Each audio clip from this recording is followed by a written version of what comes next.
आदरणीय टिकैत साहब की बात को सुने। किसान एकता जिंदाबाद जिंदाबाद जिंदाबाद। भाई सभी लोगों का धन्यवाद। किसानों, नौजवान साथियों, मेरी माताएं, बहनें, पुलिस प्रशासन के लोग और पत्रकार बंधु, देखो दुखद घटना है जो खास करके जो हालात पूरे देश में है। 1 साल आंदोलन को हो गया। 1 साल से कोई आंदोलन नहीं चलता। जो पॉलिटिकल लोग हैं वो 1 दिन की मीटिंग करते हैं, पूरा पुलिस प्रशासन फोर्स लगा के, गाड़ी घोड़े सब लगाकर 1 दिन की मीटिंग करते हैं। यहाँ ये आंदोलन को आप लोगों के सहयोग से 1 साल आंदोलन को हो गया। और कोई एक जगह नहीं आंदोलन, करीब 20-30 जगह धरने चल रहे, पक्के मोर्चे हैं 20-30, 40, 50 जगह। पता भी नहीं कि कहां कहां आंदोलन। पूरा देश सड़कों के ऊपर है।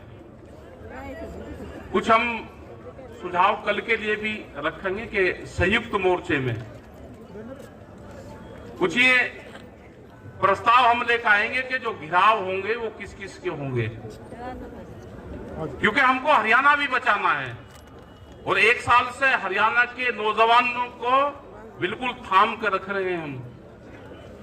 नहीं तो हरियाणा तो लोग हैं कि ना कहा जी आपने चला दिया, हम 1 साल तक कोई आंदोलन होता है हम तो 3-4 दिन में, 5 दिन में इंगे देंगे, पलट करें अपना निपटा देंगे इसको।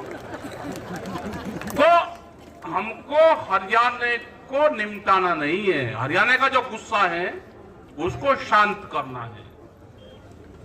क्योंकि अगर जिस तरह से प्रशासन का रवैया है, अब दूसरे वाले का अगर पता चल गया कि ये अगली कौन सी चाल खेल लेगा तो हमको उससे बचना पड़ेगा। इनकी अब चाल है कि इनका खालिस्तानी वाला मूवमेंट चला गया, पाकिस्तान कहा हमको वो चला गया, इनको छोटा बड़ा किसान इन्होंने बताया वो चला गया, माओवादी बताया, बाहर की फंडिंग इन्होंने बताया। अब इनका जो अगला टारगेट है ये है कि इनको जातियों में तोड़ दो। तो उन जातियों के समीकरण को कैसे हम बचा कर रखेंगे, उसको हमको बचना पड़ेगा उससे। अब ये बता लगे जी ये तो आंदोलन कुछ पंजाब के लोग हैं, कुछ हरियाणा के हैं और कुछ उत्तर प्रदेश का थोड़ा सा हिस्सा है। कल भी कुछ चैनल के लोग बात कर रहे थे। हमने कहा कि ना ज्यादा बता रहे भाई, 4-5 सोनीपत के गांव है, 4-5 गांव तो सोनीपत के हैं, 2 गांव पंजाब के, 3-4 गांव मुजफ्फरनगर के, 7 गांव का आंदोलन है। ये तो ज्यादा बता रहे आप इसको। यहां पे भी जो रामचंद्र, उसका नाम काटता कि जाति का नहीं, वो किसी का, वो बीजेपी का सांसद है। यहां किसी जाति के खिलाफ आंदोलन नहीं था, वो बीजेपी के सांसद के खिलाफ था। जातियों का सहारा लेकर बचना चाहते हैं तो ये तो नहीं होगा। ये जो सरकार है ये तोड़ फोड़ने का काम करती है। ये तो आरएसएस के लोग ऐसे हैं, ये अगर 3 भाई हैं कहीं, एक के पास में बैठने लगे तो आप पुंजारे करवाएंगे। हरियाणा में क्या करा इन्होंने? हरियाणा में इन्होंने जाट वर्सेस पे काम करा। ये गुजरात में गए तो पटेल नॉन पटेल पे काम करा। ये महाराष्ट्र के अंदर गए तो मराठा नॉन मराठा पे काम करा। ये उत्तर प्रदेश पे गए तो हिंदू मुसलमान पे काम करा। ये बिहार के अंदर गए तो लालू प्रसाद का परिवार तोड़ा। उन्होंने कहा कि यहां पे मजबूत सा परिवार है उत्तर प्रदेश में, मुलायम सिंह वाला, उसके भाई चाचा में उसमें बंटवारा कर दिया। यहां पर हरियाणा में आया तो यहां पे भी घमासान कर दिया, एक परिवार में तोड़ फोड़ कर दिया। के पीछे किसान लाठी लेकर फिर रहा, दूसरा अपने आप वो करता फिर रहा, तो यहां पर तोड़ फोड़ कर रहे। फिर जातियों में आ गए, फिर घरों में घुस गए, फिर महिलाओं को तोड़ दिया। तो इनसे भाई बचना पड़ेगा इन लोगों से। ये अगर पार्टी जो सरकारें हैं, अगर ये बीजेपी की भी सरकार होती तो भी वो बातचीत करती। ये सरकार है मोदी की, और मोदी की सरकार को चलाती है बड़ी बड़ी कंपनियां। जिन लोगों ने ये पार्टी बनाई थी वे तो मकान के अंदर बंद हैं, उनकी बोलने की हिम्मत नहीं है। अडवाणी जैसे लोग, मुरली मनोहर जैसे लोग जो मंचू पे साथ आते थे, स्वदेशी की बात करते थे, बहुत ज्ञानी आदमी थे, लेकिन बोलने की हिम्मत नहीं है और अपने ही फैसलों को चुनौती दे रहे हैं। ये 2011 में जो नरेंद्र मोदी गुजरात के मुख्यमंत्री थे, उस टाइम पे एक फाइनेंशियल कमेटी बनी थी जो मुख्यमंत्रियों की कमेटी थी। उस कमेटी में एक प्रस्ताव था कि एमएसपी पे गारंटी कानून बनना चाहिए। ये उसके अध्यक्ष थे कमेटी के। वो कमेटी ने प्रस्ताव दिए। उस टाइम के प्रधानमंत्री मनमोहन सिंह के पास में वो प्रस्ताव गया। वो प्रस्ताव आज भी रखा हुआ है, उन्होंने नहीं करा, एमएसपी पे गारंटी कानून नहीं बनाया।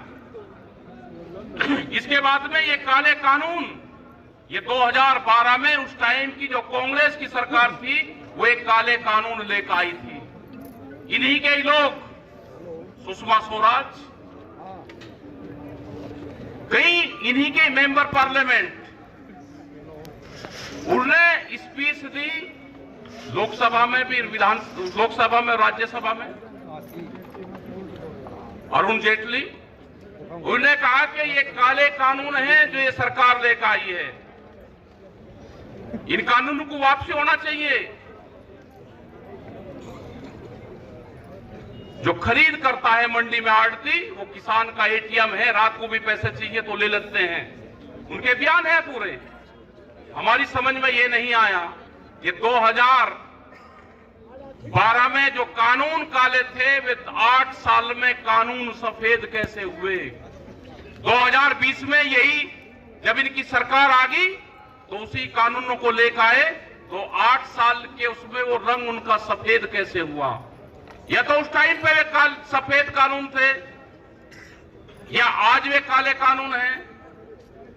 इन्होंने कहा कि ये एमएसपी पे न कानून बना रही वो वाली सरकार, और गलत तरीके के कानून लेकर आई, यह सरकार खराब है, इसको बदलना पड़ेगा। ये मन छुपाए पूरा देश लगा, वह गवर्नमेंट को गिराया गया। आज फिर ये आगे हम इनको कह रहे कि भाई अपने ही कानून को आप लागू कर दो। भाई एमएसपी गारंटी कानून आपकी फाइल है, उसको लागू कर दो। उन्होंने कहा जी पहले वाली ने लागू नहीं करा। भाई पहले वाले ने लागू नहीं करा, वो चली गई सरकार, अब तो आप हो। और जो कानून 2012 में काले थे वे 2020 में सफेद कैसे हुए, इनके पास में कोई जवाब नहीं है। ये पूरी दुनिया में, यहां नहीं, बहुत कंट्री में ये पूरी दुनिया में अनाज पे अपना अधिकार जमाना चाहते हैं। ये भूख के ऊपर व्यापार करना चाहते हैं।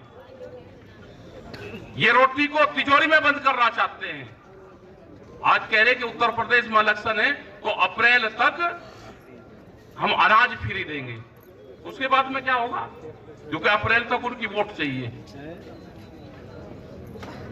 जो केएफसी और मैकडोनाल्ड कंपनी का नाम बहुत ने सुना होगा, जो यूथ है हमारे, वो बचा हुआ भोजन जब शाम को क्लोजिंग होता है उनका 8 और 9 बजे, वो जो बचा हुआ भोजन है वो अपने कर्मचारी को भी नहीं देते।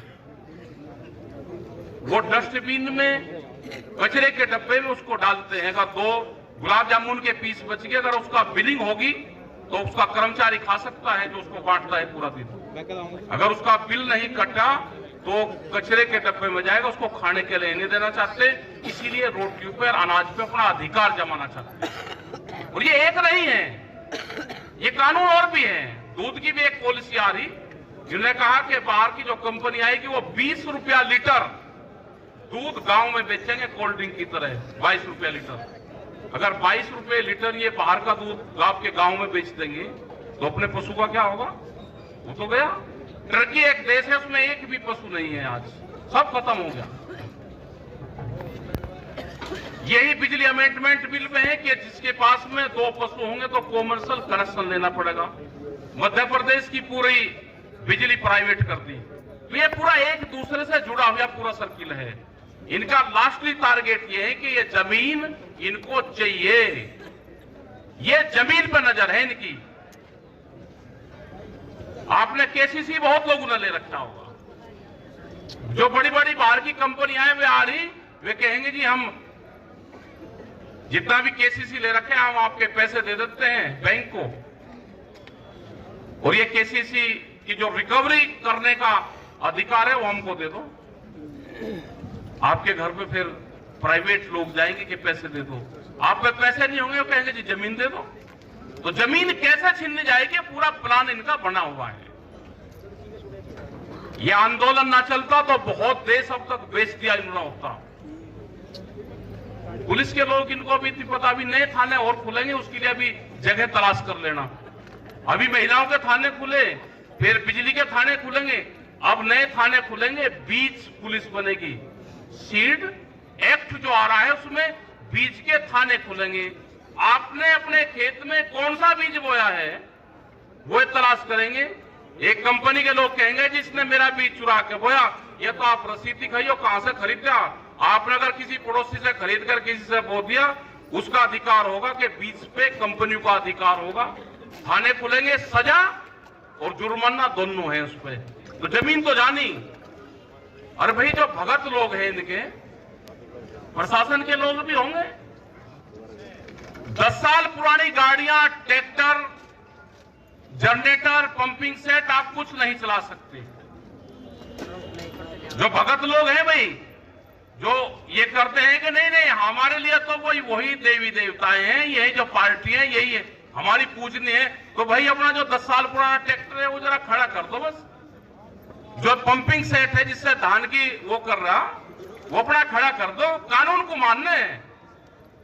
ये कानून आ गया है कि 10 साल पुराना ट्रैक्टर, पंपिंग सेट, जनरेटर, कोई भी डीजल से चलने वाला वाहन 10 साल पुराना नहीं चलेगा।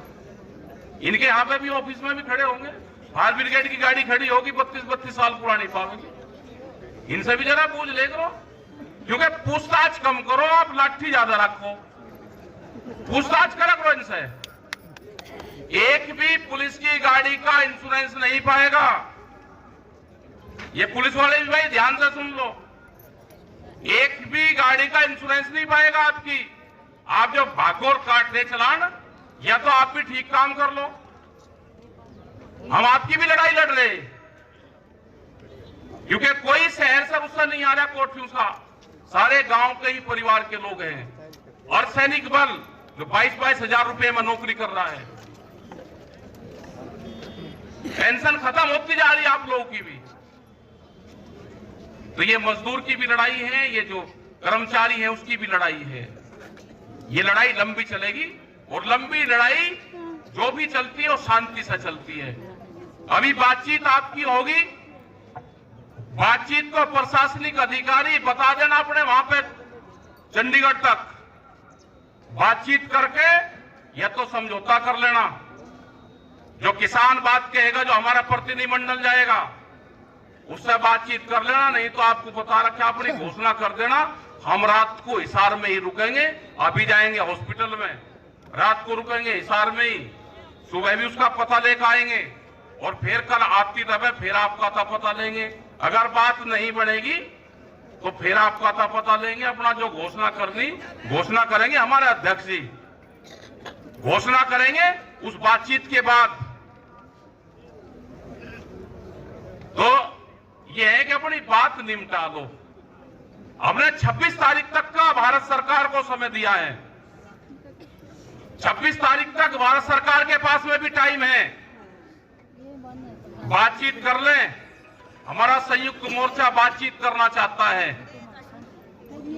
26 तारीख के बाद में हम भी अपने टेंट बदलने का काम करेंगे, फिर उनको टेंट, पल्ली, तिरपाल नया करने का काम करेंगे। जाएंगे तो नहीं, ये गलत फहमी अपने दिमाग में से सरकार निकाल दे कि ये किसान वापसी जाएगा। ये किसान वापसी नहीं जाएगा।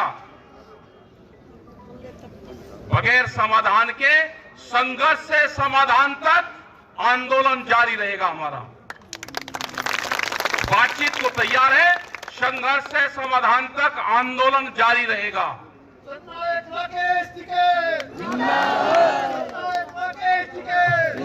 आप बातचीत करो और शांति से। हमने एक गेम आखिर था, पहले एक नोकिया का छोटा सा फोन आवा था, उसमें एक गेम था, एक सांप सीढ़ी का, उस पर नंबर थे, अगर उसे 6, 7 पर 8 पे चलावते तो जल्दी टकरा जाता, अगर उसे 4 और 5 पे चलावते तो उसमें नंबर ज्यादा बने थे। तो ये है कि भाई टेम्परेचर जो हाई है किसान का, क्योंकि 200 से तो किसान का टेम्परेचर शुरू हो, तो अपना शांति से काम करो आप। और पुलिस प्रशासन से भी है, अपना जगह देख लियो, कोई दिक्कत नहीं, शांति से कर लियो, अपना फैसला सुनाइयो बाद में। और फिर कल संयुक्त मोर्चे में अपने सुझाव रखेंगे कि घिराव में कौन कौन लोग आएंगे, उनको चिन्हित करेंगे। जैसे ये नहीं रहते कि ये कैबिनेट मिनिस्टर हो गया और ये स्टेट मिनिस्टर हो गया और ये बिना ही उसका विधायक बन गया, मंत्री बन गया बिना ही चुने। तो ऐसे ही घिराव और काले झंडे किस किस को दिखाने वो डिफाइन कर लेंगे पूरा। यूपी में तो एक कंपटीशन कर दिया, उन्होंने कहा कि जहां पर मुख्यमंत्री की इनकी मीटिंग होगी उससे 10 गुना मीटिंग करेंगे उसी फील्ड में। अमरोहा में मीटिंग थी, 7,000 आदमी उसके इकट्ठे हुए। अपने वालों ने तय कर दिया कि भाई 8 दिन बाद में इससे मीटिंग ज्यादा करेंगे। तो ऐसा कंपटीशन हुआ कि वो तो बारिश होगी नहीं तो 1.5 लाख आदमी इकट्ठा होता, और बारिश होने के बावजूद, मीटिंग कैंसिल करने के बावजूद करीब 250 ट्रैक्टर आए वहां पे, और नाच कूद गए, क्योंकि खाना बना के गए, वही बारिश में चले गए। अगली मीटिंग फिर रखी, करीब 60,000 लोग आए वहां पे अमरोहा में। अभी कैराना में आज मुख्यमंत्री की मीटिंग हो रही, हमने कहा भाई काले झंडे मत दिखाओ, वो पीएससी की कुछ घोषणा करने आ रहा, वहां पे मीटिंग रखो अपनी 8 दिन बाद की। तो ऐसा कंपटीशन लगा कि जहां मुख्यमंत्री आ रहा उससे 20-20 गुना भीड़ इकट्ठी हो रही, कि लगे वैसे बड़ी करके दिखाओगे। उसमें सरकारी बस भी लगे, प्रशासनिक अधिकारी भी लगे, और अपने वाले आवे ट्रैक्टर से कराने में हो, उसमें कराने में होगी। पानीपत से नजदीक है, आपको भी बताइए, 1 तमाशे से 2 तमाशे ठीक, वो भी देखना है। पानीपत के लोग जरूर बुलवाओगे वहां पे, आज शाम तक वो मीटिंग की डिक्लेरेशन कर देंगे।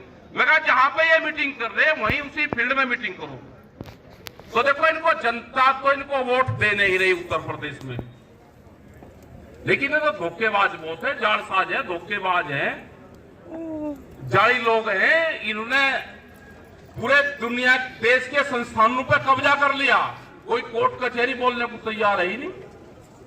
फैसले गलत सलत दुआ में उन्हें एक गोल पट्टा राज्यसभा का और दिखा दे, वो जाकर फिर वहां चले जाओ, 2 साल लोग को फैसले करवावे, फिर राज्यसभा दे दे। जांच होगी सबकी भाई, जांच सबकी होनी, जो गलत सलत कोई फैसले किसी भी उस पर करेगा।